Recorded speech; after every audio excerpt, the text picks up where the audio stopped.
দেখো বন্ধুরা, এই যে আমাদের এখানে শিব পুজো উপলক্ষে আজকে খিচুড়ি প্রসাদ বিতরণ হচ্ছে। দেখো আমি এই যে দুটো পাতাতে নিয়ে চলে এসেছি বেশি করে খিচুড়ি খাবো বলে।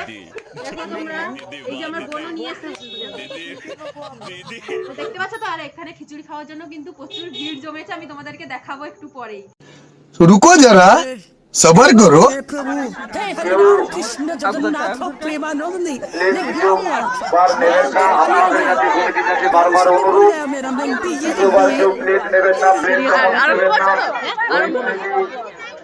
আপনার প্রয়োজন মতো আপনি খান এবং আপনার পুকুর রয়েছে, পুকুরের সাইডে বা পুকুরে কেউ ফেলবেন না, এটাই আমাদের কাছে অনুরোধ। আপনারা একটা নির্দিষ্ট জায়গায় কেউ বলবেন না। আমাদের কাছে খবর এসেছে, আপনি বলছেন অন্যজন আমাদের খবর দিচ্ছে, কেউ বলবেন না। তোমরা দেখলে তো কিভাবে খিচুড়ি খাওয়ার জন্য ভিড় জমেছে। তো আজকে ভিডিও এই পর্যন্ত। ভালো লাগলে অবশ্যই লাইক, কমেন্ট, শেয়ার এবং পাশে থেকো। ভিডিওটি দেখার জন্য সবাইকে অসংখ্য অসংখ্য ধন্যবাদ। সবাই ভালো থেকো, সুস্থ থেকো, টাটা।